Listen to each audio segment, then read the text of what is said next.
भारतीय राज्यघटनेचे शिल्पकार म्हणून पूज्य बोधिसत्व डॉक्टर बाबासाहेब आंबेडकर या जगामध्ये बौद्ध धर्माचा प्रचार आणि प्रसार करणारे हिंदुस्थानी सम्राट अशोक या महापुरुष नाथवंदन या संस्थेच्या माध्यमातून भारतवर बौद्ध धर्माचा प्रचार आणि प्रसार होत आहे की तमाम बौद्धांची महत्त्वपूर्ण भारतीय बौद्ध महासभा या संस्थेच्या विद्यमान राष्ट्रीय संरक्षक आदरणीय महामहिम कामगार आंबेडकर यांच्या वायुगतीने चाललेल्या धर्ममंत्र कार्यास माझे अभिनंदन। तसेच या संस्थेचे राष्ट्रीय trustee chairman doctor Harish Rawalia तसेच या संस्थेचे राष्ट्रीय ट्रस्टी कार्याध्यक्ष आदरणीय भीमराव कृष्णराव आंबेडकर यांच्याही चाललेल्या कार्यास श्रीवार्ते करते। तसेच आज येथे सुंदर असं जे आत्ताच आपलं जे सुंदर असं पाऊण तासाचं जे सूत्रपठण झालं आणि त्या सूत्रपठणासाठी आपल्याला येथे उपस्थित असलेले वंदनीय म्हणजे विश्वजित पालवती पूज्य म्हणजे महानाम आणि येथे उपस्थित असलेल्या महाराष्ट्र राज्य शाखेच्या महिला विभागाच्या उपाध्यक्षा संस्था विभागाच्या महिला विभागाच्या संस्था उपाध्यक्षा सविता गायकवाड तसेच येथे उपस्थित असलेले विजय जाधव विभागीय सचिव महाराष्ट्र प्रदेश रवींद्र इंगळे संरक्षण सचिव महाराष्ट्र प्रदेश तसेच ज्यांच्या आधिपत्याखाली हे जे वर्षावत मालिका येथे चालू आहे आणि त्याचे मुंबई प्रदेशचे अध्यक्ष आदरणीय विलास वानखेडे गुरुजी तसेच सरचिटणीस दयानंद बडेकर गुरुजी कोषाध्यक्ष राजेंद्र सरवरी गुरुजी तसेच आता येथे ज्यांनी माझं परिचय दिला ते आपले सुनील बनसोडे गुरुजी तसेच हिशोब तपासणी सागर कांबुर्डे कार्यालय सचिव अनिल पोगुरकर महादेव गायकवाड गुरुजी तसेच वापडे गुरुजी आणि जे ज्याचं प्रवचन ज्याच्या गुरुवार असेल रविवार असेल किंवा कुणाचे वाढदिवस असतील ते गुरुजींच्या कधी लक्ष देऊन जात नाही असे सिद्धार्थ आहिरे गुरुजी येथे उपस्थित असलेल्या सगळेही सैनिक आरती कांबळे सुनीता मस्के आणि चैत्रभूमीचे जे चैत्रभूमीची जी व्यवस्था बघतात ते प्रदीप कांबळे गुरुजी आणि येथे उपस्थित असलेले सर्व प्रशिक्षणार्थी बौद्धाचार्य आणि येथे उपस्थित असलेल्या सर्व उपासिका आमच्या श्रामणेरी झालेल्या दोन्ही ताई या दोघींनाही सविनय मुख त्यांनी उपस्थित असलेल्या सर्वांचं हार्दिक स्वागत करते कारण आपण वेळात वेळ काढून येते चैत्यभूमी येथे आलेला आहात आपलं सर्वांचं अभिनंदन करते आणि जो आजचा विषय माझ्याकडे देण्यात आलेला आहे बौद्धाचे सण आणि नोंदणी खरं म्हटलं तर हा विषय ताईंचा आजचा विषय जो होता शिलासूत्र हा कृष्णदेव पवारांचा विषय होता परंतु त्या काही कारणास्तव आल्या नाही मग मला जो फोन आला की ताई तुम्ही पुढच्या रविवारी तुमचा जो विषय आहे तर तुम्ही आज द्या आणि ताई पुढच्या रविवारी विषय देतील आणि मी विषयाला येथे आलेले आहे तरी आपण सर्वांनी शांततेत हा विषय ग्रहण करावा अशा अपेक्षा व्यक्त करते आणि माझ्या विषयाला सुरुवात करते मग आपण दोन्ही बघितलेलो या जगामध्ये अनेक धर्म आहेत आणि प्रत्येक जण आपल्या धर्म संस्कृतीप्रमाणे आपापले सण आणि उत्सव साजरे करत असतात व कोणत्याही जाती धर्माचा तो असेल आपण बौद्ध आहोत आपलेही काहीतरी आपल्यालाही सण उत्सव असेल कारण आपण हिंदू संस्कृतीप्रमाणे सण उत्सव साजरे करत आपले अजून तसे बांधव आहेत की ते हिंदू संस्कृतीप्रमाणे त्यांच्या चालीरीतीप्रमाणे त्यांचे धर्म त्यांचे सण आणि उत्सव साजरे करतात आणि म्हणून भारतीय बौद्ध महासभा ही अशी एक संस्था आहे की ही पूर्ण देशभर पसरलेली संस्था आहे आणि या संस्थेच्या माध्यमातून आपल्याला 24 शिबिरांच्या माध्यमातून आपल्या प्रवचन मालिकेच्या माध्यमातून आणि जे वर्षावास 3 महिने जो आपला वर्षावास असतो त्या 3 महिन्याच्या वर्षावासाच्या माध्यमातून आपली संस्था आपल्याला शिकवते की आपली संस्थेचे आणि आपल्या भारतीय बौद्ध महासभेमध्ये जे लोक काम करतात आणि जिथे जिथे आपली संस्था पसरलेली आहे त्या त्या ठिकाणी आपण लोकांनी आपल्या लोकांना जे बौद्धाचार्य असतील केंद्रीय शिक्षक असतील केंद्रीय शिक्षिका असतील ते प्रत्येक ठिकाणी प्रचार प्रसारासाठी जातात आणि प्रचार प्रसारासाठी गेल्यानंतर ते प्रत्येक ठिकाणी प्रवचन देताना जे विषय येतात त्या विषयाला सार्थपणे पुढे जाऊन ते आपल्या धर्माचा प्रचार आणि प्रसार करत असतात आणि अशा प्रकारे जे विषय समोर येतात त्या विषयाला ते प्रामुख्यानं विषय मांडत असतात आणि हा विषय जो आहे आपल्या संस्थेच्या माध्यमातून प्रत्येक क्षेत्राच्या माध्यमातून दिला जातो की आपल्या बौद्धिक सण आणि उत्सव कोणते साजरे करायचे. तर सांगण्याचं तात्पर्य म्हणजे डॉक्टर बाबासाहेब आंबेडकरांनी 14 ऑक्टोबर 1956ला बौद्ध धर्माची दीक्षा घेतली आणि आपल्या पूर्वजांना बौद्ध धर्माची दीक्षा दिली. आपण बौद्ध झालेलो आहोत आणि डॉक्टर बाबासाहेब आंबेडकरांनी जे आपल्याला बौद्ध धर्माची दीक्षा दिलेली आहे त्यावेळेला धर्मदीक्षा घेतली आणि लाखो अनुयायांना धर्मदीक्षा दिलेली. मग आपण देखील बौद्ध संस्कृतीतील बौद्धांचे सण आणि मंगल साजरे केले पाहिजे. परंतु तसे होत नाही. अजून देखील आपले बांधव आपल्या भगिनी जुन्या धर्मातील रीतिरिवाजाप्रमाणे त्यांचे सण आणि उत्सव साजरे करतात. जुन्या धर्मातील सण हे बौद्धांचेच नव्हे तर या देशातील बहुजनांचे ते दुःखाचे दिवस आहेत आणि म्हणून आपण त्यांचे सण कोणतेही सण त्यांचे आपण साजरे करू. बौद्धांनी साजरे करू म्हणून बौद्ध धर्माचे सण कोणते हे माहीत व्हावे यासाठी भारतीय बौद्ध महासभा या संस्थेच्या वतीने वर्षाकाळामध्ये धर्मप्रवचना मालिकेमध्ये आणि शिबिराच्या माध्यमातून हे विषय शिकवले जातात. तर आपण बघणार आहोत 12 महिन्याच्या जे आपले सण आणि उत्सव आहेत ते कोणते आहेत हे आपल्याला सुद्धा माहिती पाहिजे. तर 12 महिन्याच्या 12 पौर्णिमा, वैशाख पौर्णिमा, डॉक्टर बाबासाहेब आंबेडकर जयंती आणि अशोक विजयादशमी हे आपले काय आहेत सण आणि उत्सव आहेत. म्हणजे आपल्याला सण नाहीत असं नाही. आपल्या 12 पौर्णिमा आपल्या ज्या वर्षाच्या 12 पौर्णिमा येतात त्या आपण सण आणि उत्सव म्हणून साजरा करायला पाहिजे. म्हणजे आपल्या घरी ते लोक त्यांच्या सणाला गोडधोड करत असतात. आपणही आपल्या घरामध्ये प्रत्येक पौर्णिमेला पुरणपोळीचं जेवण करावं, गोडधोड जेवण करावं आणि आपल्या आजूबाजूवाल्यांना सुद्धा आपण काय करावं तर ते द्यावं.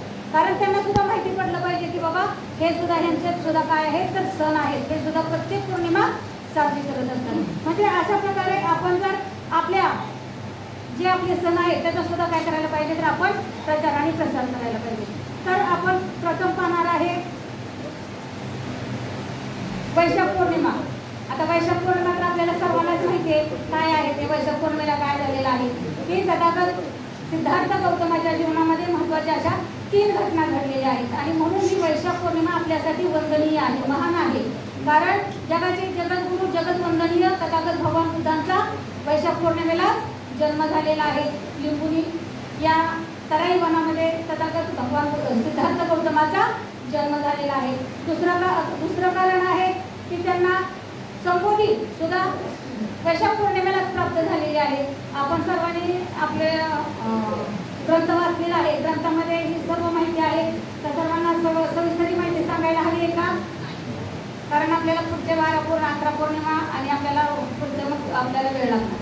तर पाहिजे असेल तर मी खुलासा देऊन सांगते. ग्रीष्म ऋतू, विशाख नक्षत्र आणि वार शुक्रवार इसवी सन पूर्व 563ला वैशाख पौर्णिमेला नेपाळ प्रांतांमध्ये तराई वनामध्ये लिंबुनी वनात शाल वृक्षाखाली सिद्धार्थ गौतमाचा जन्म झालेला आहे. हे एक पहिलं कारण आहे. दुसरं कारण सिद्धार्थ गौतमाने वयाच्या 29व्या वर्षी रोहिणी नदीच्या पाण्याच्या वादावरून प्रत्याग केला आणि 6 वर्ष स्वतः चिंतन मनन केलेलं आहे त्यांनी आणि स्वतः चिंतन मनन करून दिव्य ज्ञान प्राप्त करून घेतलेलं आहे. बुद्धगया या ठिकाणी त्यांना दिव्य ज्ञान प्राप्त झालेलं आहे. हे दुसरं कारण आहे. इसवी सन पूर्व 528ला ते सुद्धा निसर्गामध्ये झालेलं आहे. दिव्य ज्ञान त्यांना कुठे प्राप्त झाले? निसर्गामध्ये. त्यांचा जन्म सुद्धा निसर्गामध्ये झालेला आहे. तर त्यांना दिव्य ज्ञान सुद्धा निसर्गामध्ये प्राप्त झालेलं आहे आणि त्यांचं महापरिनिर्वाण सुद्धा निसर्गामध्ये झालेलं आहे. त्यांचा आणि तिसरा तथागत भगवान बुद्धांनी आपल्याला मिळालेलं ज्ञान म्हणजे 4 आणि सत्य, प्रत्यक्ष, समुत्थान आणि दिव्य ज्ञान हे ज्ञान विश्वातील मानवाचे कल्याण करणारे ज्ञान आहे आणि या ज्ञानाचा अर्थात बौद्ध धर्माचा प्रचार आणि प्रसार सततपणे 45 वर्ष केलेला आहे.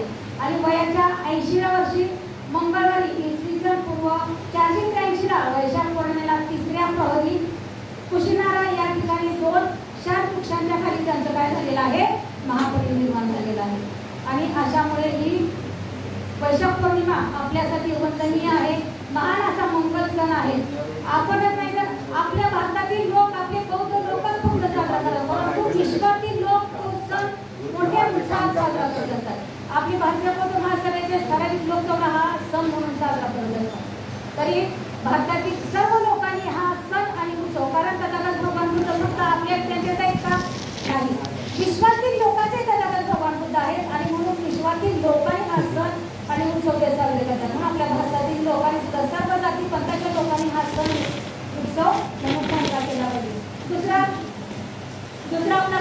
आहे डॉक्टर बाबासाहेब आंबेडकर जयंती. डॉक्टर बाबासाहेब आंबेडकर जयंती आपण कशासाठी करतो माहिती आहे? 14 एप्रिल 1891 ला डॉक्टर बाबासाहेब आंबेडकरांचा जन्म झालेला आहे.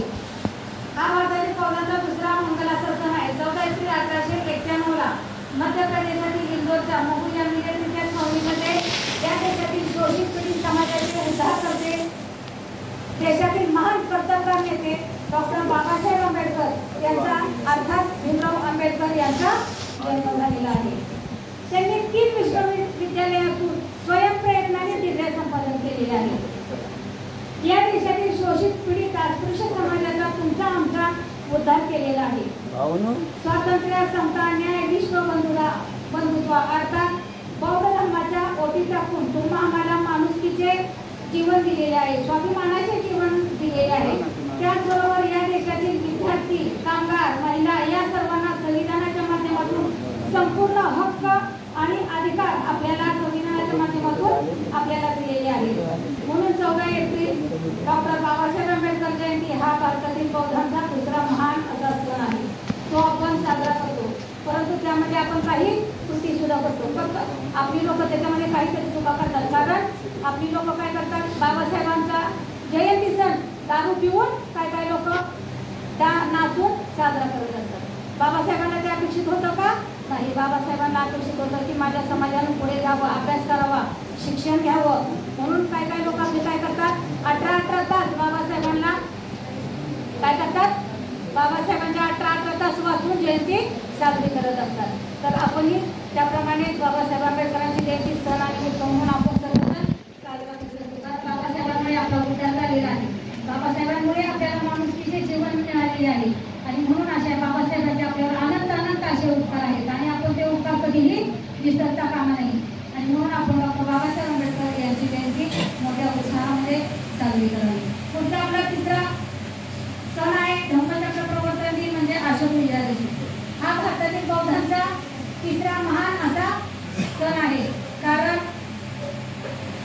या दिवशी या देशामध्ये 2दा धम्मचक्र प्रवर्तन झालेलं आहे. पहिलं धम्मचक्र प्रवर्तन कुठे झालेलं आहे, सारनाथ या ठिकाणी पहिलं धम्मचक्र प्रवर्तन झालेलं आहे.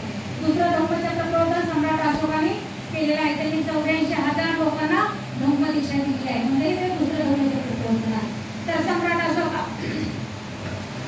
अशोकांच्यामुळे आपल्याला धम्म समजलेला आहे. कारण सम्राट अशोकाने जर बौद्ध धर्माचा प्रसार केला नसता, त्यांनी लेण्या बांधल्या नसत्या, त्यांनी शिलालेख जर ठेवले नसते तर आपल्याला बौद्ध धर्माचा इतिहास समजला नसता. म्हणजे असे उपकार असे सम्राट अशोकांचे आपल्याला आहे. सम्राट अशोक आपण म्हणतो, परंतु सम्राट अशोक सुद्धा सहजासहजी त्यांनी धर्म स्वीकारलेला आहे का नाही. कारण सम्राट अशोक सुद्धा ते महान चक्रवर्ती सम्राट अशोकाचं सुद्धा झालेलं होते. त्यांना वाटत असतं की सगळ्या राज्यावर माझी सत्ता स्थापित व्हावी आणि म्हणून त्यांनी कलिंगवर आपल्याला माहिती आहे कलिंगवर युद्ध केलेलं आहे. आणि कलिंगवर युद्ध करून त्यांनी तिथे 1 ते 1.5 लाख सैन्य मारलेलं आहे. 1 ते 1.5 लाख सैन्य तयार केलेलं आहे. त्यांना एवढी लाच होती की त्यांनी आपला मोठा भाऊ सुमंत याच्यासह 99 भावांची हत्या केलेली आहे आणि त्यांनी राज्यावर कब्जा केलेला आहे. म्हणजे अशा प्रकारे हा महान राजा होता, परंतु क्रूर राजा होता. याच्यामध्ये सुद्धा तथागतांच्या धर्माचं प्रवचन ऐकल्यानंतर भगवंत यांचं प्रवचन ऐकल्यानंतर त्यांनी त्यांना मार्ग दाखवल्यानंतर या सम्राट अशोकामध्ये सुद्धा काय झालेलं आहे, बदल झालेला आहे आणि ते धर्माच्या मार्गावर आलेले आहेत. त्यांनी बौद्ध धर्म स्वीकारलेला आहे आणि त्यांनी बौद्ध धर्माचा प्रचार आणि प्रसार नुसता केलाच नाही तर आपली मुलगी संगमित्र आणि मुलगा महामहेंद्र यांना सुद्धा संघासाठी दान दिलेलं आहे.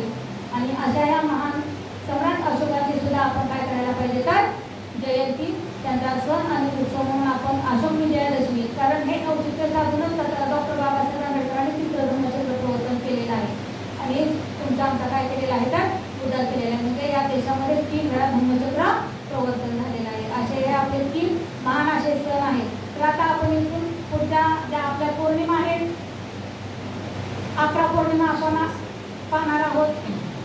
तर आपली पुढची पौर्णिमा आहे ज्येष्ठ पौर्णिमा. या पौर्णिमेला तपस्वी आणि पंडित या ब्रह्मदेशाच्या 2 व्यापाऱ्यांना तथागत भगवान बुद्धांनी धर्मोपदेश केलेला आहे.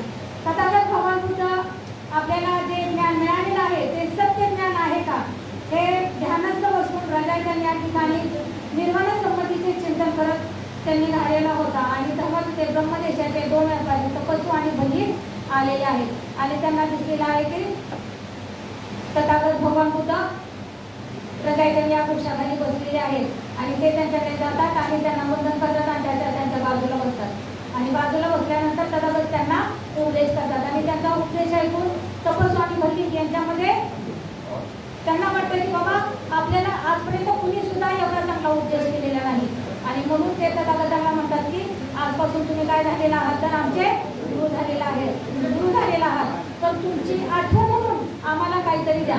परंतु आपल्याला माहितच आहे की तथागत भगवान बुद्धांच्याकडे त्यांना देण्यासाठी काही सुद्धा नसतं आणि म्हणून ते काय करतात आपल्या डोक्यावरचे 2 केस काढून तपस्वी आणि भगीर यांना देतात आणि तपस्वी आणि भगीर ते 2 केस घेऊन जातात आणि ब्रह्मदेशामध्ये त्यांनी 150 फूट उंचीचा विहार उभारलेला आहे आणि त्या विहाराला पत्रा टाकलेला आहे आणि त्याला सोन्याचं पाणी दिलेलं आहे आणि आजही ब्रह्मदेशामध्ये ते सुवर्ण मंदिर या नावाने ओळखलं जातं. म्हणजे अशा प्रकारे ज्येष्ठ पौर्णिमेचं हे पहिलं महत्वाचं कारण आहे.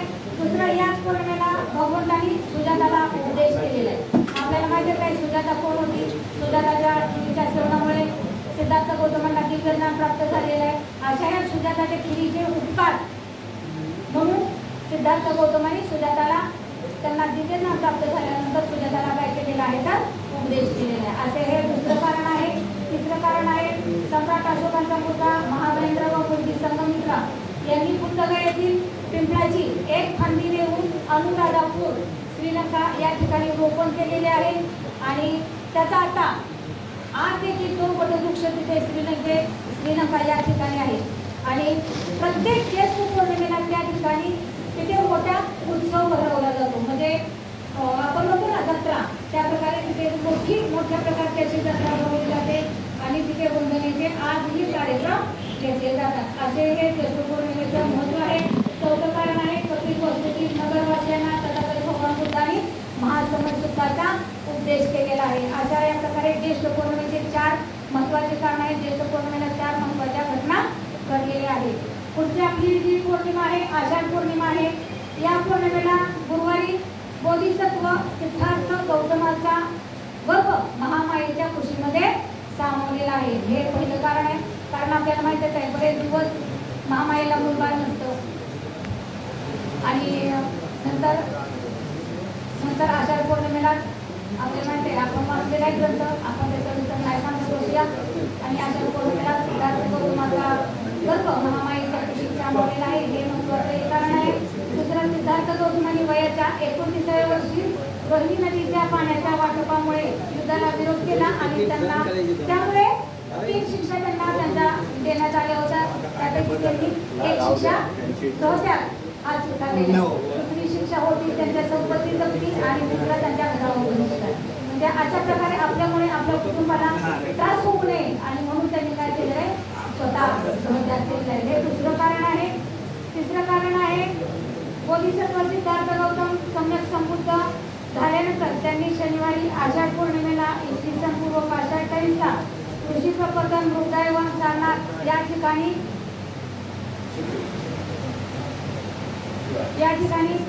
काय केलेलं आपल्याला माहितच आहे की कौंडिन्य गोप महाना अश्वजित आणि भद्रिय या परिव्राजकांना आपला धर्माचा पहिला उपदेश केलेला आहे आणि तिथे पहिलं धम्मचक्र प्रवर्तन केलेलं आहे. म्हणजे पहिलं धम्मचक्र तथागत भगवान प्रवर्तन केलेलं आहे. दुसरं सम्राट अशोकांनी आणि तिसरं भविष्यातील अशी डॉक्टर बाबासाहेब आंबेडकरांनी धम्मचक्र तिसरं निर्माण केलेलं आहे.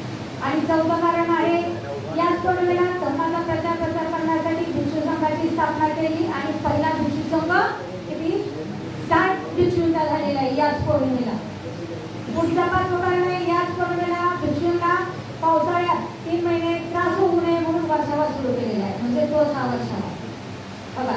तथागत भगवान बुद्ध आणि पहिले काय करायचे म्हणजे धम्मप्रचारासाठी प्रसारासाठी प्रत्येक गावोगाव फिरत असत आणि आपल्याला माहिती आहे की आत्ता एवढा पाऊस नाही परंतु पहिल्या काळी किती पाऊस असेल त्यावेळेला आरण्यातून जायला लागत असेल जंगलातून जावं लागत असेल आणि त्यामुळे हिस्त्र पशु असतील वाघ असतील सिंह असतील किंवा साप असतील याच्या भंतेंना भंतेचा आवाज येत असत, भंते त्यावेळेला निर्माण प्राप्त करत असत आणि कधी कधी पाण्यातून जाताना भंते वाहून सुद्धा जात असत. आणि त्यामुळे तथागत भगवान बुद्धांनी असा आदेश दिला की बाबा 3 महिने तुम्ही एका जागी राहून काय करा तर वर्षावास करा. म्हणजे तिथल्या त्या प्रत्येक गावामध्ये एका बंदेली जायचं आणि तिथे 1-3 महिने राहून धम्माचा प्रचार आणि प्रसार करायचा.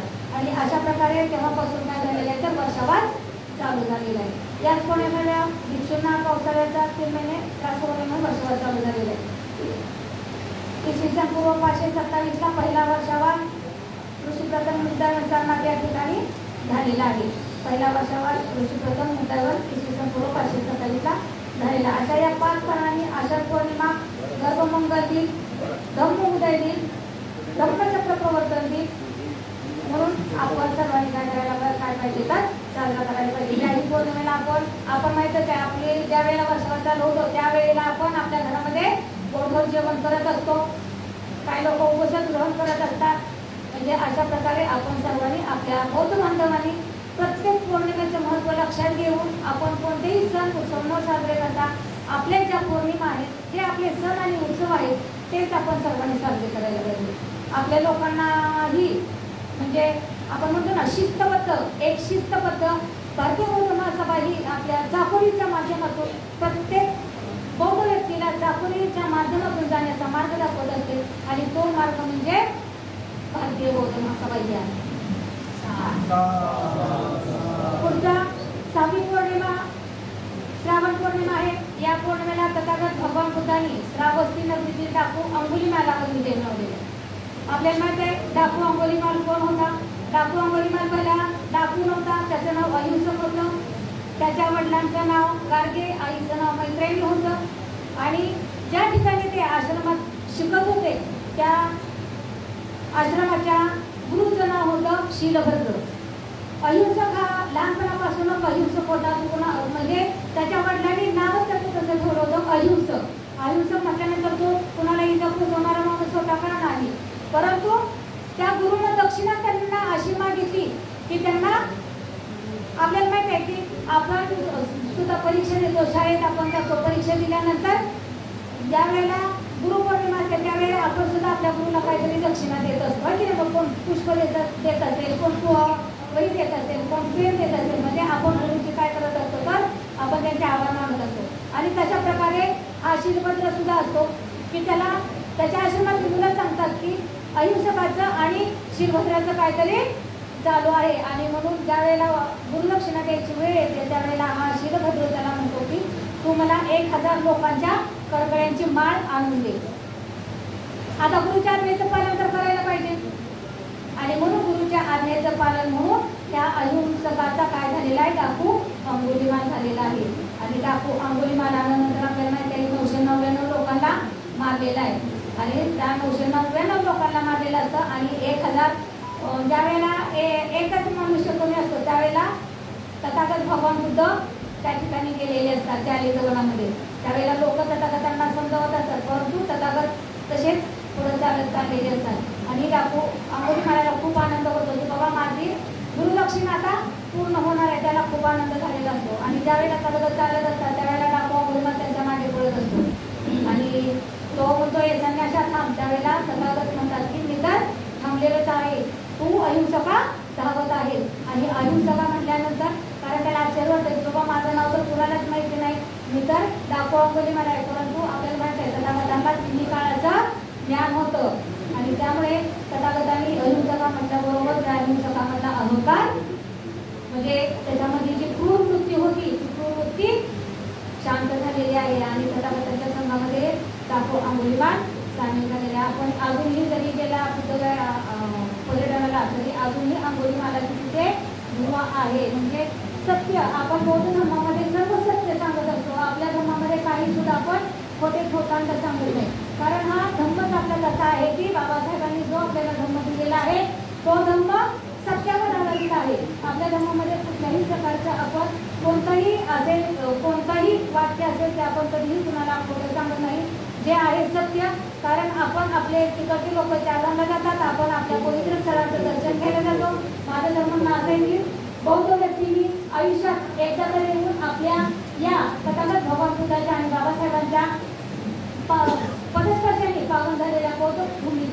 दर्शन घेऊन यायला पाहिजे, म्हणजे आपल्याला समजेल की बाबा खरंच तिथं सत्य होतं, आपण असत्य काही सुद्धा कोणालाही सांगितलेलं नाही. म्हणजे अशा प्रकारे आपण सर्वांनी आता जे पर्यटन निघणार आहे, आता जे आपले दिवाळीच्या पिरियडमध्ये जे पर्यटन निघतं, बौद्धगयाचं पर्यटन असतं, ते 15 दिवसाचं पर्यटन असतं. ह्या पर्यटनाला आपण सर्वांनी जे जे कोणी गेलं नाही त्यांनी जाऊन यावं आणि सत्य काय आहे ते आपण स्वतः समक्ष डोळ्याने बघून यावं. ज्या वेळेला आपण सत्य समजतं, आपण डोळ्याने आणि कानावर, आणि आपण होतो ना कानामध्ये आणि डोळ्यामध्ये 4 बोटाचं अंतर आहे, म्हणजे मी सांगते म्हणून नाही, परंतु आपण स्वतः जाऊन स्वतः बघून आल्याशिवाय आपल्याला समजणार नाही आपला धम्म सत्यावर आधारित आहे, आपल्यामध्ये काही सुद्धा होतांग नाही. म्हणजे अशा प्रकारे हे श्रावण पौर्णिमेचं महत्व आहे. दुसरं, याच पौर्णिमेला दुसरं कारण घडलेलं आहे. तथागत भगवान बुद्धांच्या महापरिनिर्वाणानंतर भंते सुभद्रांच्या वक्तव्यावरून भंते महाकश्यप यांनी राजगृहामध्येच्या सप्तपर्णी गुंठेमध्ये 500 अरहंत भिक्षूंची संगीती घेतलेली होती. आणि या संगीतीतील भंते आनंद यांनी सुत्तपीठक तर भंते उपालीनी विनयपीठक विषय माहिती कथन केली होती. आणि या संगतीत धम्मविनय यांचे संगायतन केले होते. बघा, आपल्याला माहिती आहे तथागतांच्या महापरिनिर्वाणाच्या अगोदरच भंते सुभद्र तथागतांच्या संघामध्ये सामील झाले होते. आणि तथागत म्हणजे तथागतांचं कसं होतं की प्रत्येक भंतेने आपल्या चाकोरीबद्ध शिस्ती, जे आपल्या शिस्त आहे त्या शिस्तीचं पालन केले पाहिजे. त्यांनी कुणालाही कठोर नियम लावले नव्हते. जे बौद्ध धर्मामध्ये नियम आहेत ते तथागत भगवान बुद्धांनी सर्वांना नियम लागू केले होते. परंतु भंते सुभद्राला वाटत होतं की तथागत खूपच नियम लावतात, आणि त्यांच्या महापरिनिर्वाणानंतर त्यांनी असं वक्तव्य केलं होतं की बरं झालं तथागत मरण पावले, कारण ते खूप नियम लावत होते. आणि हे त्यांचं बोलणं ऐकलेलं असतं प्रत्येक महाकश्यप यांनी, आणि म्हणून त्यांनी काय केलेलं आहे तर त्यांनी 500 अरहंत भिक्षूंची संगीती घेतलेली आहे. आणि अशा प्रकारे हे दुसरं कारण श्रावण पौर्णिमेला घडलेलं आहे. अशामुळे ही श्रावण पौर्णिमा आपल्यासाठी महान मंगल असा सण आहे. कारण या पौर्णिमेला अंबुलीमालावर दाखवू एवढा क्रूर दाखवतो, त्याच्यावर विजय मिळवलेला आहे. 500 अरहंत भिक्षूंची संगीती घेतलेली आहे, हे सुद्धा दुसरं महत्त्वाचं कारण आहे. अशा प्रकारे श्रावण पौर्णिमेचं महत्त्व आहे. पुढचं तिसरं कारण आहे भाद्रपद पौर्णिमा आहे.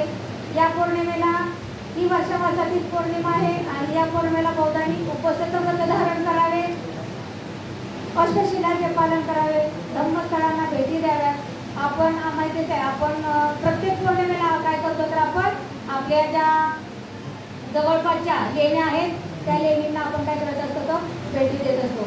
जर आपण आपल्या पवित्र स्थळांना जर भेटी दिल्या नाही तर तिथं आपल्याला माहीतच आहे मग तिथे ते काय करतात, हे की नाही, शिवलिंग तयार होतं लगेच तिथे. आणि म्हणून प्रत्येक आपल्या बौद्ध व्यक्तींनी जागृत असलं पाहिजे. बौद्ध व्यक्तींनी डोळे उघडे ठेवून सदैव जागृत राहिलं पाहिजे. कारण कधी काय होईल हे कुणाला सांगता येत नाही. कारण आपल्या लेण्या आहेत त्या सम्राट अशोकांनी बांधलेल्या लेण्या त्या, आणि त्या लेण्यांवर या लोकांनी काय केलेलं आहे, अतिक्रमण केलेलं आहे. अतिक्रमण करून तिथे ती शिवलिंग स्थापन केलेलं आहे. आणि प्रत्येक पौर्णिमेला ते तिथे ते उत्सव साजरे करत असतात. आणि म्हणून आपल्या सर्व बांधवांना माझं हेच सांगणं आहे की प्रत्येक ठिकाणी ज्या ठिकाणी आपल्या लेण्या आहेत त्या लेण्यांचं संवर्धन करणं ही काळाची गरज आहे. आपण जागृत असलं पाहिजे. आणि म्हणून प्रत्येक पौर्णिमेला आपण लेण्यांवर जाऊन तिथे आपल्या वंदना सूत्र पठणाचे कार्यक्रम घ्यायला पाहिजे. आपण आपलं उपसत व्रत धारण करायला पाहिजे प्रत्येक पौर्णिमेला. आणि म्हणून ही भाद्रपद पौर्णिमा आपल्यासाठी मंगल दिन आहे. या पौर्णिमेला आपण आत्ताच जे आपण म्हणते ना शिवदान केलं आहे की नाही, अशा प्रकारे प्रत्येक पौर्णिमेला आपल्या जर घरी आपण वंदनेचे कार्यक्रम ठेवले तर आपण ही वंदना करून त्यांचं यथोचित स्वागत करायला पाहिजे. त्यांना शिवदान द्यायला पाहिजे. त्यांना जे जे पैसे लागतं आता दिले ना गुरुजींनी त्याप्रकारे आपण सर्वांनी त्यांना वंदेना दानधर्म केला पाहिजे. गोरगरिबांना आपण या पौर्णिमेला दान करायला पाहिजे. बाबासाहेबांनी आपल्याला सांगितलेलं आहे की नाही की आपल्या कमाईतील 20वा भाग गरजू व्यक्तींना द्या. म्हणून आपण प्रत्येक पौर्णिमेला काही ना काही गोरगरिबांसाठी करायला पाहिजे. पुढची पौर्णिमा आहे अश्विन पौर्णिमा आहे. या पौर्णिमेला भिक्षू संघ आपला वर्षवास समाप्त करून प्रचारासाठी निघतात. त्याचा आदेश तथागत भगवान बुद्धांनी संघाला दिलेला आहे. चरंतवित कवे चारिकम बहुजन हिताय बहुजन सुखाय लोकानुकंपाय अत्ताय हिताय देव म्हणतात. म्हणजे हे भिक्षूनो चारी दिशांना जा, चारिका करा, म्हणजे अशा प्रकारे आपण काय करायला पाहिजे तर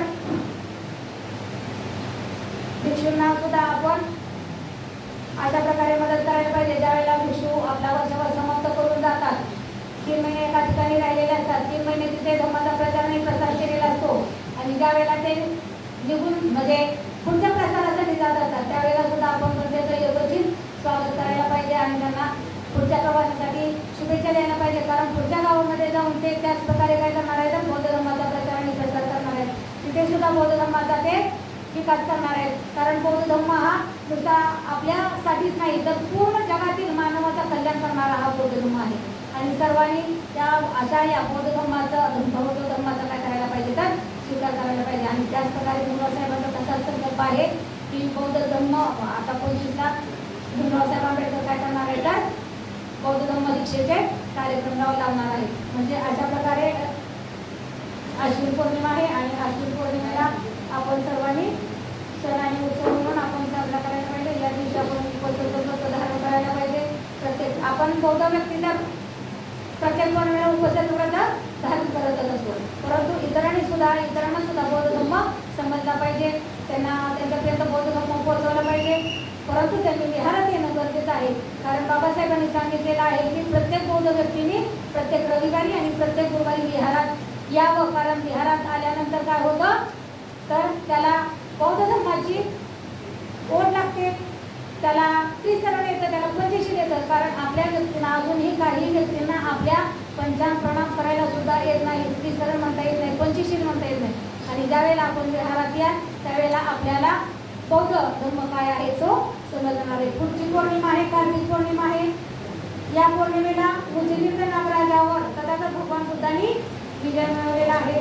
दुसरं कारण आहे उरुवेला काश्यप, गया काश्यप, नदी काश्यप या जटाधारी 3 काश्यप बंधूंनी तथागत भगवान बुद्धांना या 3 जटाधारी बांधवांना तथागत भगवान बुद्धांनी काय केलेला आहे उपदेश केलेला आहे. बघा हे जटाधारी कारण त्यांचे 1000 शिष्य आहेत.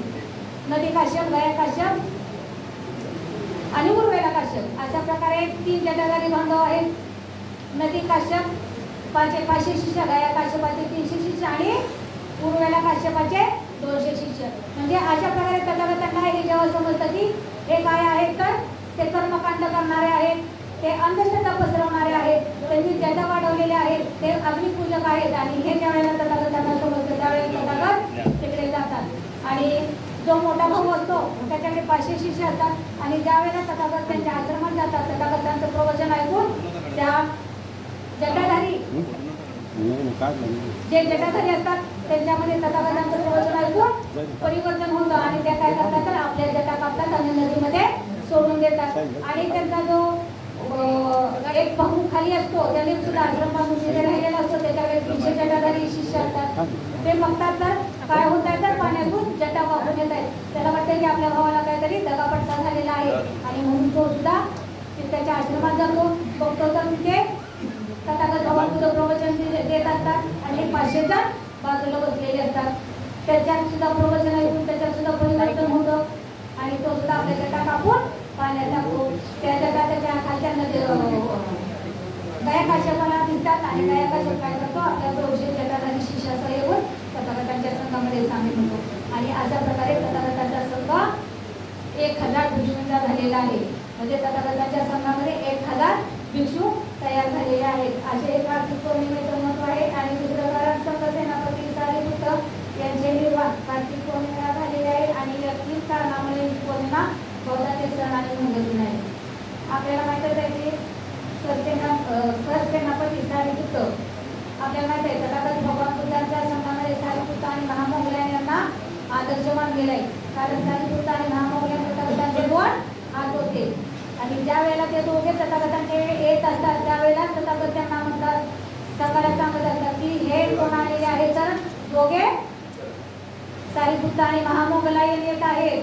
कारण तथागतांना त्यांचं नाव माहिती असतं का नाही, परंतु त्यांना दिव्यज्ञान प्राप्त झालेलं असतं. त्यामुळे ते काय करत असतात तर त्या दिव्यज्ञानातून त्यांना दिसलेलं असतं की हे दोघे आपल्या संघामध्ये सामील व्हायला येत आहेत. आणि हे पुढचे काय म्हणतात तर तुमच्या धम्माला दिशा दाखवणारे हे दोघे सारीपुत्र आणि महामोगलायन आहेत. अशा प्रकारे सारीपुत्र आणि महामोगलायन तथागत भगवान बुद्धांचे शिष्य होऊन गेलेले आहेत. कार्तिक पौर्णिमेला हे 3 महत्त्वाच्या घटना घडलेल्या आहेत. पुढची मार्गशीर्ष पौर्णिमा आहे. तथागत भगवान बुद्ध आपल्याला धम्माचा प्रचार प्रसार करीत असताना भिक्षूंची संख्या त्यांच्या संघामध्ये आपल्याला माहिती आहे ते 60 भिक्षू आणि 1000 म्हणजे 1060 भिक्षूंची संख्या झालेली असते. आणि सिद्धार्थ गौतमाचा आत्तेभाऊ देवदत्त हा सुद्धा तथागतांच्या संघामध्ये सामील झालेला असतो. आपल्याला माहिती आहे तथागतांचा हा भाऊ आत्तेभाऊ असतो आणि लहानपणापासूनच काय असतो तर तो तथागता सिद्धार्थाचा शत्रू असतो, वैरी असतो. कारण सिद्धार्थ गौतमाने काय केलेलं त्याला बघत नसतं आणि हा सुद्धा काय झालेला आहे तर तथागतांच्या संघामध्ये सामील झालेला आहे. परंतु त्याला लालसा सुटलेली नसते, त्याला हाव सुटलेली असते की तथागतांना मारून त्यांच्या जागी आपण यावं असं ह्या तेवढं त्याला वाटत असतं. आणि म्हणून त्याने काय केलेलं असतं अजातशत्रूच्या हत्ती शाळेतील नालागिरी नावाचा हत्ती त्याला काय केलेलं असतं अजातशत्रू कमी त्याच्या सैनिकांकरती त्याला दारू पाजलेली असते. आपल्याला माहित आहे दारू पिल्यानंतर मनुष्य कसा होतो आहे की नाही, वेडा पिसा होतो. त्याला काही समजतं का, त्याला काही समजत नाही. दारू पिला की त्याला काय वाटतं मी आता गावणं झालो आहे, मी मग कुणाचं ऐकत नाही. म्हणजे अशा प्रकारे त्या हत्तीला सुद्धा नालागिरी याला दारू पाजलेली असते आणि असा उन्मत्त झालेला हत्ती ज्यावेळेला तथागत भगवान बुद्ध चालिकेसाठी निघालेले असतात त्यावेळेला तथागतांच्या अंगावर सोडलेला असतो. आणि ज्या वेळेला तथागतांच्या जवळ नारागिरी येतो त्यावेळेला तथागत फक्त आपल्या वाणीने त्याला म्हणतात नारागिरी शांत हो. आणि अक्षरशः एवढा उन्मत्त झालेला हत्ती सुद्धा शांत झालेला आहे. म्हणजे एवढे तथागतांच्या वाणीमध्ये सुद्धा प्रेम होतं. कारण आपल्याला माहिती आहे तथागत भगवान बुद्धांनी कधीही त्यांनी पायी चालत 40 वर्ष पायी चालत प्रवास केलेला आहे. त्यांनी कधीही कोणत्याही प्राण्याचा वाहन म्हणून उपयोग केलेला नाही. त्यांनी पायी चालत प्रवास केलेला आहे. त्यांना वाटायचं आपण चालून थकलो तर आपल्याला प्राणी पाठीवर घेत, परंतु जर प्राणी जर चालून थकला तर आपण त्याला पाठीवर घेऊ शकत नाही. आणि आपणही प्राणी आहे, तो पण प्राणी आहे, आपण त्याला त्रास का द्यायचा. आणि म्हणून तथागत भगवान बुद्धांनी कधीही कोणत्याही प्राण्याचा प्रवासासाठी उपयोग करून घेतलेला नाही. आणि प्रत्येक प्राणी मात्राविषयी तथागत भगवान बुद्धांच्या मनामध्ये प्रेम भावना होती आणि त्यामुळे कधीही तथागत भगवान बुद्धांना कोणत्याही प्राण्याने कधीही त्रास दिलेला नाही. जर आपण बघितलं ऋषिप्रपतन दुर्दैवान या ठिकाणी जर आपण जाऊन जर बघितलं तर त्या ठिकाणी सुद्धा तथागत भगवान बुद्धांच्या आजूबाजूला हरणं असायची. तथागत भगवान बुद्ध अरण्यात जरी असले जंगलात जरी असले तिथेही पशु पक्षी असतील हिस्त्र पशु असतील तरी कधीही कुणीही तथागत भगवान बुद्धांना कधीही कोणत्याही प्रकारचा त्रास दिलेला नाही. कारण तथागत भगवान बुद्धांनी कधीही कुणाबद्दल वाईट विचार केलेला नाही. प्रत्येकाबद्दल तथागत भगवान बुद्धांनी प्रेम भावनेने प्रत्येक प्राण्यावर जसं माणसावर त्यांनी प्रेम केलं त्याचप्रमाणे त्यांनी प्राण्यांवर सुद्धा प्रेम केलेलं आहे. आणि म्हणून तथागत भगवान बुद्धांनी नालागिरी शांत होऊन म्हणतात क्षणी नालागिरी तथागत भगवान बुद्धांच्या चरणावर लीन झालेला आहे. आणि म्हणून जे तथागत भगवानचे 8 प्रताप आहेत त्यामधला हा एक प्रताप आहे नालागिरी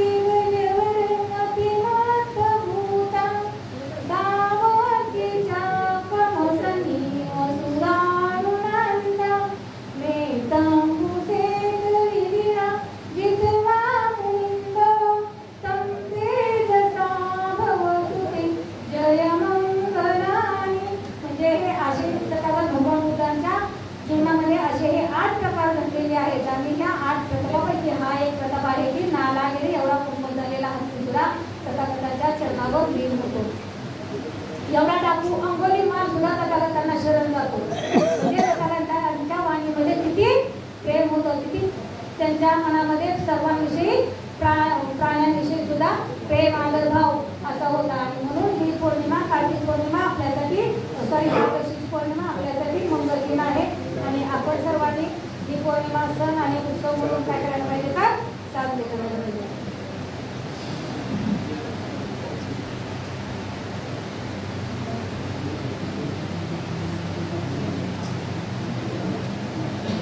पुढची पौर्णिमा आहे पौष पौर्णिमा.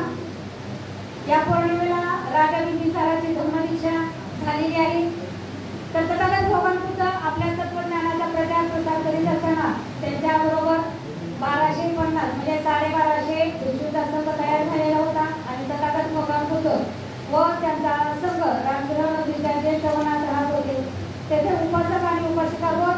जात होत्या. एके दिवशी राजगृह निर्मितीचा राजा बिंबिसार भगवंताच्या प्रवचनात गेले आणि प्रवचन ऐकून ते भारावून गेले आणि त्यांनी काय केलेलं आहे तर त्यांनी आपले 1,20,000 नगरवासीय यांना घेऊन त्यांनी काय केलेलं आहे बौद्ध धर्माची दीक्षा घेतलेली. म्हणजे ज्यावेळेला बिंबिसार राजा तथागत भगवान बुद्धांच्या प्रवचनाला गेलेले आहेत आणि त्यांचं तथागत भगवान बुद्धांचं प्रवचन ऐकून त्यांच्यामध्ये एवढं परिवर्तन झालेलं आहे. आपल्याला माहिती आहे बिंबिसार राजाने तथागत भगवान बुद्ध चमकालेलं आहे की नाही.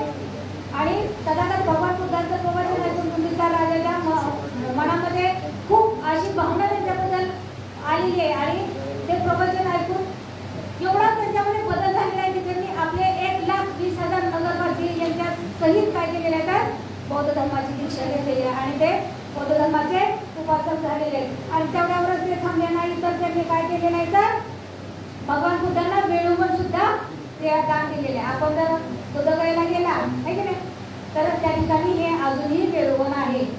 आपण कुणाच्या सांगण्यावर विश्वास नाही ठेवता आपण स्वतः जाऊन बघणं आणि डोळ्यावर विश्वास ठेवणं याच्यामध्ये फरक आहे. आपण स्वतः जाऊन तिथे बघूया अजूनही अस्तित्वात ती वस्तू तिथे आहे. अशा प्रकारे वेळोवन दान दिलेलं आहे आणि तिथे भव्य चैत्यस्तूप बांधण्याचा संकल्प केलेला आहे. आणि दरवर्षी पौष पौर्णिमेला राज महोत्सव म्हणून ही पौष पौर्णिमा साजरी करावी असं त्यांनी नगरवासियांना सांगितलेले. म्हणजे अशा प्रकारे ही पौष पौर्णिमा आहे. त्या पौष पौर्णिमेला राजा बिंबिसारानं स्वतः धर्मदीक्षा घेतलेली आहे आणि 1,20,000 लोकांना आपल्या नगरवासियांना सुद्धा धर्मदीक्षा दिलेली आहे. वेळोवन तथागत भगवान बुद्धांना दान दिलेले आहे आणि या वेळोवनावर भव्य स्तूप बांधण्याचा त्यांनी संकल्प केलेला आहे आणि तो संकल्प सुद्धा त्यांनी काय केलेला आहे पूर्ण केलेला आहे. अशामुळे ही पौष पौर्णिमा आपल्यासाठी मंगलदिन आहे, मंगल सण आहे. आपण सर्वांनी पौष पौर्णिमा आपला सण आणि मंगलदिन म्हणून सर्वांनी साजरी करायला पाहिजे. या आणि यावेळी डॉक्टर बाबासाहेब आंबेडकरांनी सुद्धा सांगितलेलं आहे आपल्या मिळकतीची 30वा भाग काय करा तर धर्माला दान द्या. जर आपण जर दान दिलं तर आपला धर्म पुढे जाणार आहे. जर आपण जर धर्माला दान दिलं नाही तर आपला धर्म मागे पडणार आहे. आपण जर विचार जर केला तर बघा तिकडचे आपलं विहार कुठे जर आड रस्त्यात असेल म्हणजे रस्त्याविषयी कुठे असेल तर ते विहार चोरलं जातं. परंतु मंदिरं कुठे कुठे असतात आपण बघतो. आपण कोणावर टीका टिप्पणी करत नाहीये परंतु मंदिरं किती आहेत आजूबाजूला आपल्या विहाराच्या आजूबाजूला सुद्धा आमच्या घरसोलीमध्ये पण तसे प्रकार घडलेले आहेत. आमच्या विहार जवळ तोडलेल्या आजूबाजूला 3 विहार मंदिरं केवढी मोठी आहेत त्या मंदिराला कोणी हात लावलेला नाही. परंतु विहारावर सर्व लोक टार्गेट करतात कारण बौद्ध लोकांनी एकत्र कधीही येऊ नये विहारामध्ये जमू नये आणि त्यामुळे काय करतात तर ही लोक विहाराला टार्गेट करत असतात. आणि म्हणून आपल्या मिळकतीतील 20वा भाग जर आपण आपल्या धर्मकार्यासाठी दिला तर आपली लोक जर एकत्र जमा झाली तर काय होतं तर आपल्या लोकांचे विचार एकमेकांना सांगितले जातात. आपल्याला जर एकत्र जमण्याचं ठिकाण जर नसेल तर आपण थोडं थोडं करून धम्मदान जमा करून आपण काय करू शकतो तर एखादं विहार उभं करू शकतो. म्हणजे अशा प्रकारे आपल्या मिळकतीतील जर आपण 20वा भाग जर धर्मकार्यासाठी दिला तर आपलं धर्म कार्य गतिमान होणार आहे. आणि म्हणून पौष पौर्णिमा ही आपल्यासाठी मंगलदिन आहे, मंगल सण आहे. आपण सर्वांनी आपला सण आणि उत्सव म्हणून साजरा करायला पाहिजे. जर माझं संपलं नाही ना आहे ना अजून पुढची पाठवून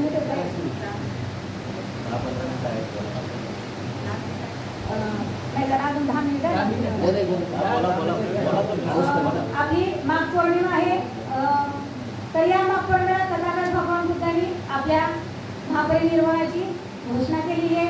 45 वर्ष तथागत भगवान बुद्ध पायी चालत धर्माचा प्रचार आणि प्रसार करत आहेत. आणि ज्या वेळेला ते वैशाली या ठिकाणी वैशाली नगरीमध्ये मुक्कामाला आलेले आहेत. तिथे वैशाली या ठिकाणी आल्यानंतर आपल्याला माहिती आहे की वैशाली नगर हे कुणाचं गाव होतं वर्धमान महावीरांचं गाव. परंतु वैशालीमधील लोकांची तथागत भगवान बुद्धांच्यावर एवढी श्रद्धा होती की वैशालीमध्ये ज्या वेळेला दुष्काळ पडला होता त्या लोकांना प्यायला पाणी नव्हतं. त्यांची पिकं पाणी सुद्धा येत नव्हती कारण पाणी नाही तर पिकं कसे येणार. दुष्काळ पडल्यानंतर आपल्याला माहिती आहे काय परिस्थिती उद्भवते आणि तशा प्रकारे दुष्काळ पडलेला असतो. आणि ज्या वेळेला वैशालीमध्ये तथागत भगवान बुद्धांनी पाऊल आपलं ठेवलेलं असतं म्हणजे ज्या वेळेला तथागत भगवान बुद्ध वैशाली या ठिकाणी आलेले असतात आणि त्याच वेळी म्हणजे त्यावेळी नाही परंतु 1-2 दिवसात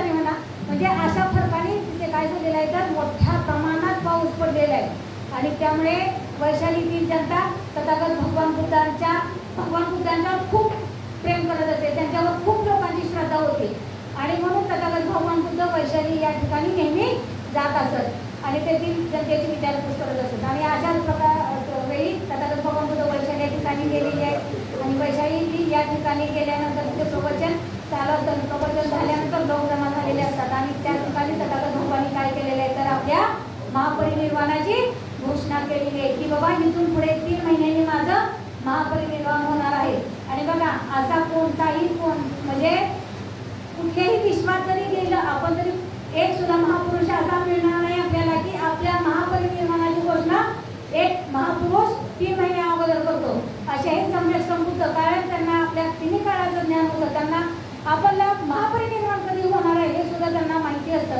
आणि अशा हे महापरिनिर्वाणाची घोषणा तथागत भगवान बुद्धांनी वैशाली या ठिकाणी केलेली आहे आणि हे महत्वाचं कारण आहे आपल्यासाठी. आणि माघ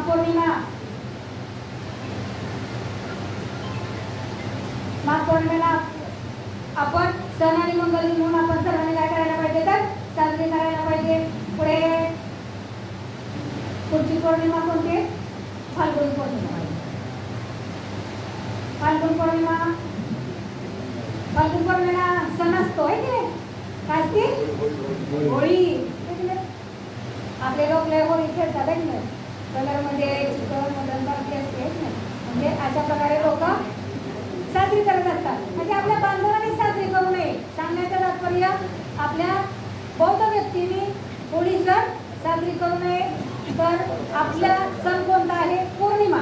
मग ती पौर्णिमाच आपण सर्वांनी काय करायला पाहिजे तर साजरी करायला पाहिजे. या पौर्णिमेला राहुल यांची प्रवज्जा झालेली आहे. राहुल कोण आहे? तथागत भगवान सिद्धार्थ गौतमाचा पूर्वाश्रमीचा मुलगा. तर ज्यावेळेला 6 वर्ष चिंतन करून स्वयंप्रयत्नाने ज्यावेळेला तथागत भगवान बुद्धांनी दिव्यज्ञान संपादन केलेलं असतं त्यावेळेला ते 6 वर्ष आपला कपिलवस्तू सोडून 6 वर्ष त्यांनी बाहेर असतात. परंतु ज्यावेळेला राजा शुद्धोधनाला वाटतं की आपल्या मुलाला दिव्यज्ञान प्राप्त झालेले, आपल्या मुलाने आपल्या कपिलवस्तूला यावं, आपल्या नवरवासियांना भेटावं, त्यावेळी ते दूताकडे सिद्धार्थ गौतमांना भोजनाचं आमंत्रण पाठवतात आणि दूताकडे आमंत्रण पाठवलेलं तथागत भगवान बुद्ध स्वीकार करतात त्याचा. आणि ते ज्या वेळेला यायला निघतात कपिलवस्तूला ते काय करतात आपल्या शिष्यांसह भंतेसह ते काय करतात तर कपिलवस्तूला यायला निघतात. कपिलवस्तूला आल्यानंतर ते विग्रोधारामामध्ये त्यांची सर्वांची राहण्याची व्यवस्था केलेली असते शुद्धोधन राजांनी. तर सर्व नगरवासी आलेले असतात, परंतु तिथे फक्त कोण आलेली नसते, त्यांची पूर्वाश्रमीची पत्नी यशोधरा फक्त आलेली नसते. आणि त्यावेळेला ते इकडे तिकडे पाहतात, त्यावेळेला यशोधरा कुठे दिसत नाही. त्यावेळेला सिद्धार्थ गौतम, सारिपुत्र आणि महामोगलायन यांना बरोबर घेऊन यशोधरेच्या महालात जातात. यशोधरेच्या महालात गेल्यानंतर यशोधरा तथागत भगवान बुद्धांना बघते, तशी ती तथागतांच्या चरणावर अश्रू ढाळत. आपल्याला माहिती आहे की 6 वर्ष म्हणजे त्यावेळेला सिद्धार्थ गौतम गृहत्याग करून गेलेले असतात. यशोधरेने त्यांना परमिशन दिलेली असते जायची, म्हणजे ज्या वेळेला तेव्हा दिव्य ज्ञान प्राप्त होतं त्याच्यानंतर त्यांनी काय केलेलं आहे तर कपिलवस्तूला आलेले आहेत. म्हणजे 6 वर्ष आपल्याला माहिती आहे 6 वर्ष पतीचा विरह काय असतो ते. आणि अशा प्रकारे यशोधरेला सुद्धा अश्रू अनावर झालेले असतात, कारण 6 वर्षांनी त्यांनी सिद्धार्थ गौतमांना म्हणजे तथागत भगवान बुद्धांना बघितलेलं असतं आणि त्यांना अश्रू अनावर होतात आणि ते तथागतांच्या चरणावर बसलेले असतात तिथे त्यांच्या समोर आणि त्यांच्या अश्रू त्यांच्या पायावर ढळत असतात. त्यावेळेला ते तथागत भगवान बुद्ध यशोधरेला म्हणतात, माते शांत हो. बघा पूर्वाश्रमीची त्यांची ती पत्नी आहे. बघा आपल्या भारतीय बौद्ध महासभेचे बौद्धाचार्य केंद्रीय शिक्षक असतील, आपले भारतीय बौद्ध महासभेचे सर्वच लोक त्यांच्याबरोबर त्यांच्या मिसेस जरी विहारात आल्या कुठे कार्यक्रमाला आल्या तरी आपण त्यांना काय म्हणतात काही म्हणतात आहे की नाही. ही भारतीय बौद्ध महासभेची संस्कृती आहे. आपल्या बरोबरच्या महिलांना आपण त्याप्रमाणे आदर आणि सन्मान देत असतो आणि तशा प्रकारे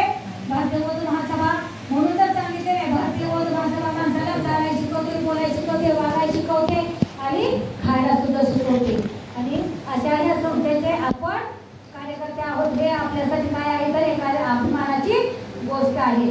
आणि अशा प्रकारे ज्यावेळेला सारीपुत्त आणि महामंगलयांना घेऊन तथागत भगवान बुद्ध का आलेले असतात की कुणाला पुन्हा वाटायला नको, त्यांच्याबरोबर जो संघ आलेला आहे त्यांना वाटायला नको की बाबा मी पूर्वाश्रमाच्या पत्नीला भेटायला गेलेला आहे आणि म्हणून माझ्याबरोबर सारीपुत्त आणि महामंगलयन असावा असं त्यांना वाटायला, म्हणून ते मोगलयन आणि सारीपुत्त यांना घेऊन यशोधरेच्या महालात गेलेले असतात.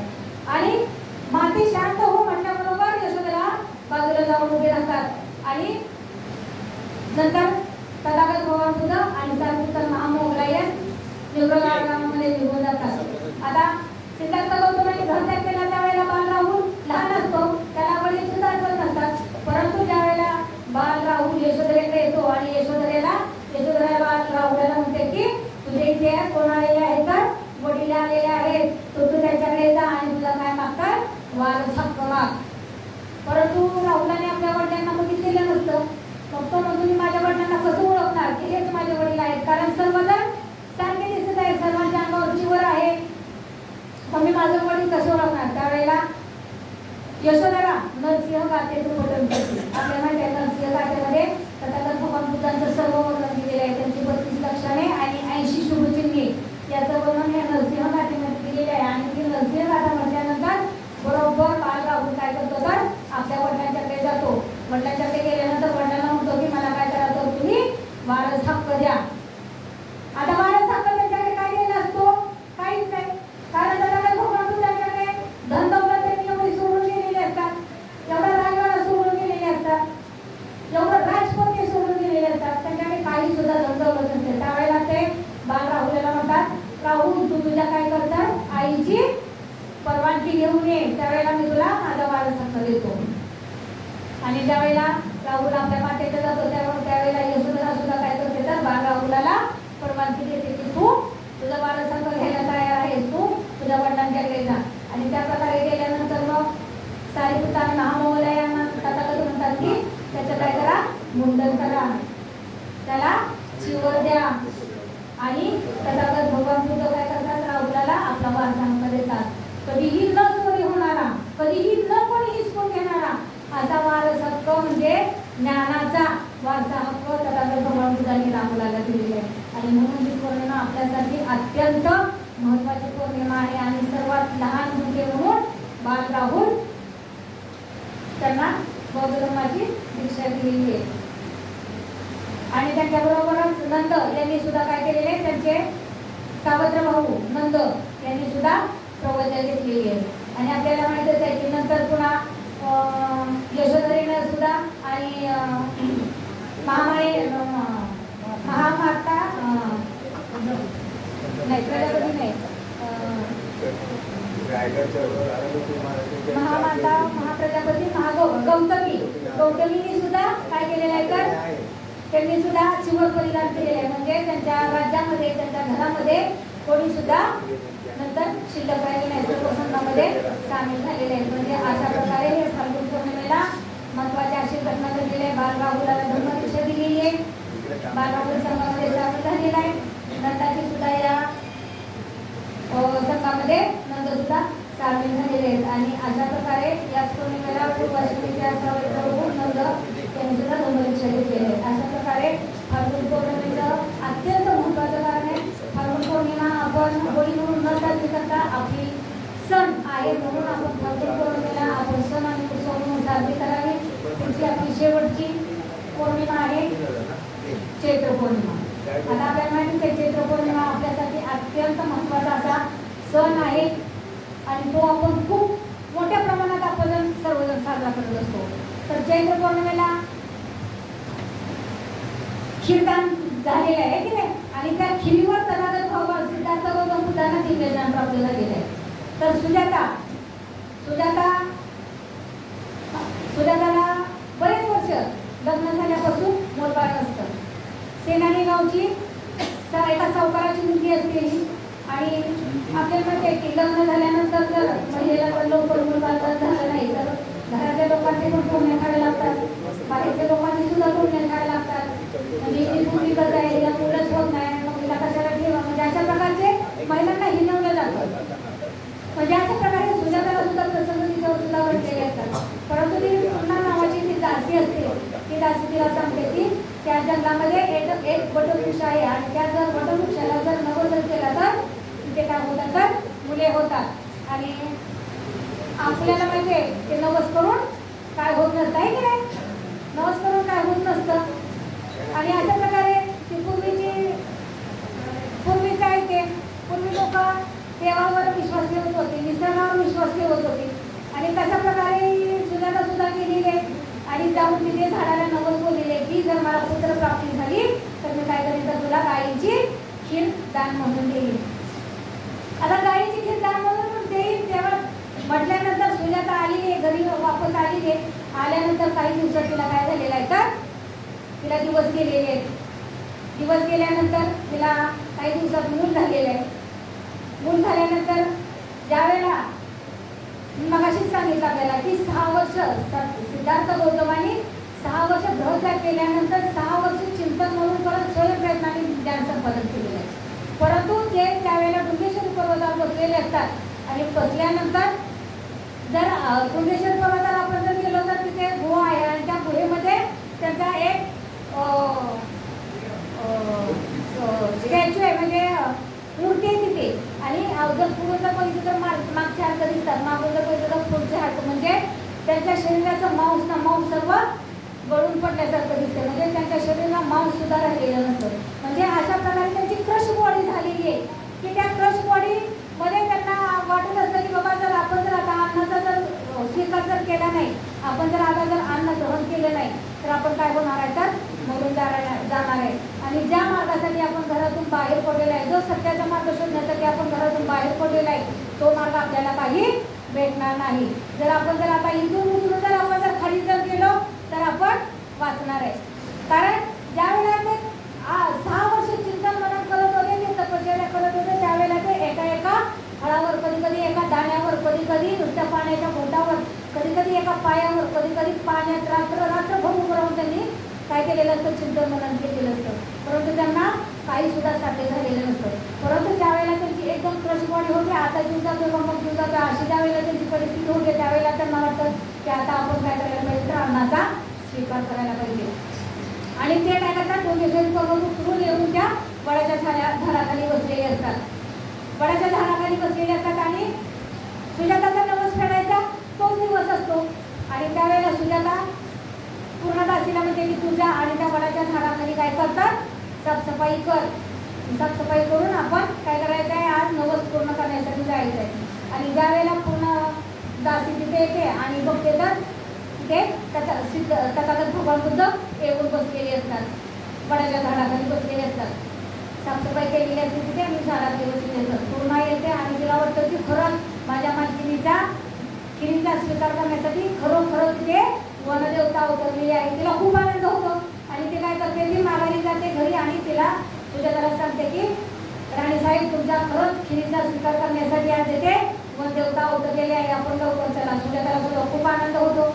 सुजाता सुद्धा काय करते तर आपल्या घरातील पाहुणी मंडळी जी आलेली होती तिचे घरातले असतील सर्व त्या सर्वांना घेते आणि वाजत गाजत खिरीचं पात्र घेऊन सिद्धार्थ गौतम आपले जाते. सिद्धार्थ गौतम डोळे उठून ध्यानस्थ बसलेले असतात आणि सुजाता जाते आणि खिरीचं पात्र त्यांच्या समोर पकडते आणि म्हणते मी तुमच्यासाठी काय घेऊन आलेली आहे तर खीर घेऊन आलेली आहे, आपण डोळे उठून या माझ्या खिरीचा स्वीकार करा. त्यावेळेला 3 वेळा सुजाता ज्या वेळेला बोलते की तुम्ही माझ्या खिरीचा स्वीकार करावा, तुम्ही माझ्या त्यावेळेला त्याच्याकडे डोळे उघडून बघतात तर त्यांना त्याच्यासमोर एक उपासिका खिरीचं पात्र घेऊन बसलेली दिसते. त्यावेळेला ते सुजाताला म्हणतात की मी कोणी देव वगैरे कोणी नाही, मी वनदेवता वगैरे कोणी नाही. कारण सुजाता त्यांना वनदेवता म्हणून बोलवत असते. त्यावेळेला ते म्हणतात मी वनदेवता वगैरे कोणी नाही, मी सुद्धा तुझ्यासारखाचे सर्वसामान्य शुद्धोधन राजाचा मुलगा आणि महामायेचा मुलगा आहे. मी सुद्धा सत्याचा मार्ग शोधण्यासाठी घरातून बाहेर पडलेलो आहे. त्यावेळेला ती म्हणते तुम्ही कोणीही असा परंतु माझ्यासाठी आज तुम्ही कोण आहात तर वनदेवता आहात, कारण माझ्या खिरीचा स्वीकार करण्यासाठी तुम्ही इथे आलेला आहात. आणि त्यावेळेला सिद्धार्थ गौतमांना समजतं की आता जर आपण ही जर खीर जर ग्रहण केली नाही तर आपण वाचणार नाही, आपण जगणार नाही. कारण त्यांच्या शरीराला अन्नाची खूप गरज असते आणि ते काय करतात खिरीचं पात्र घेतात, नैरांजना नदीकाठी जातात सुपतीच्या नावाच्या घाटावर. तिथे जाऊन ते आंघोळ करतात. आंघोळ करून ते खिरीचे 49 घास त्यांनी काय केलेले आहे तर ग्रहण केलेले आहे. आणि ग्रहण करून त्यांच्या अंगामध्ये ताकद ऊर्जा निर्माण झालेली आहे. आपल्याला त्या माणसाच्या शरीरामध्ये जर अन्न नसेल पाणी नसेल तर तो माणूस त्याला काय सुचत नाही आहे की नाही. त्याला काय बोलायचं ते सुद्धा कळत नाही. आपण सुद्धा सर्व सकाळी आलेला आहात, सकाळी घरातून निघालेला आहात. आपल्याला सुद्धा आता अन्नाची गरज आहे. म्हणजे अशा प्रकारे माणसाला अन्न आणि पाणी माणसाच्या ह्या मूलभूत गरजा आहेत. आणि कितीही आपण त्या टाळण्याचा प्रयत्न केला तरी ते माणसाला ग्रहण करणं भागत आहे. आणि अशा प्रकारे सिद्धार्थ गौतमांना सुद्धा अन्नाची आणि पाण्याची खूप गरज होती. आणि ती खीर सुजाताची ग्रहण केल्यानंतर त्यांच्या अंगामध्ये ताकद निर्माण झालेली आहे, ऊर्जा निर्माण झालेली आहे. आपल्याला माहिती आहे खिरीमध्ये किती पदार्थ असतात. काजू असतात, बदाम असतात, दूध असतं.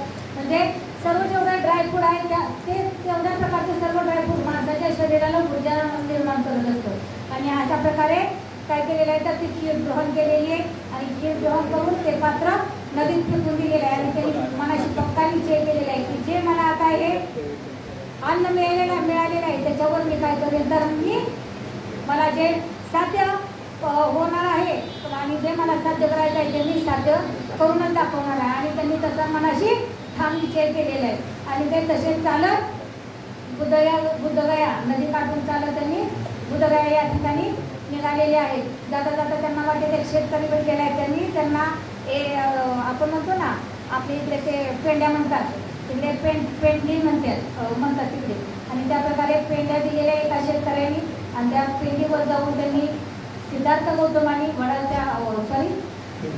पिंपळाच्या झाडाखाली जाऊन त्यांनी आसन त्याचं केलेलं. आणि त्या आसनावर जाऊन त्यांनी जाता जाता त्यांनी आपल्याला 1 महिना लागेल एवढं फळं फूल म्हणजे त्यावेळेला कंदमुळे असतील, फळं असतील, काय त्यांना भेटेल ते त्यांनी घेऊन गेलेले आहेत. आणि बरोबर त्यांना 1 महिन्याने वैशाख पौर्णिमेला दिव्य ज्ञान प्राप्त झालेलं आहे. आणि ही सुजाताची खीर चैत्र पौर्णिमेला त्यांनी घेऊन केलेली आहे. उत्तर पौर्णिमेला त्यांना दिव्य ज्ञान प्राप्त झालेलं आहे. अशा प्रकारे सुजाताची खीर सदासाठी लाभदायक ठरलेली आहे. आणि म्हणून आपण सर्वांनी आपले जेवढ्या पौर्णिमा आहेत, आपले जेवढे सण आहेत, मंगलदिन आहेत, आपण सर्वांनी सण आणि उत्सव म्हणून साजरे करायला पाहिजेत. आणि अशा प्रकारे बोधी वृक्षाखाली पिंपळ वृक्षाखाली तथागत भगवान बुद्धांना संयोग संपत्ती प्राप्त झालेली आहे. ते जगाचे जगत ताकद भगवान बुद्ध झालेले आहेत. आणि दिव्य ज्ञान त्यांना प्राप्त झालेलं आहे. अशा प्रकारे या वैशाख पौर्णिमेला तथागत भगवान बुद्धांना दिव्य ज्ञान प्राप्त झाली. चैत्र पौर्णिमेला त्यांनी सुजाताची खीर ग्रहण केली. आणि अशा प्रकारे या 12 महिन्याच्या 12 पौर्णिमा आपल्यासाठी मंगलदिन आहे. अशोक विजयादशमी, डॉक्टर बाबासाहेब आंबेडकर जयंती आणि वैशाख पौर्णिमा हे आपल्यासाठी मंगल दिन आहेत, सण आहेत. आणि आपण बौद्धांनी हे सर्व सण आणि उत्सव आपले उत्सव सण म्हणून आपण सर्वांनी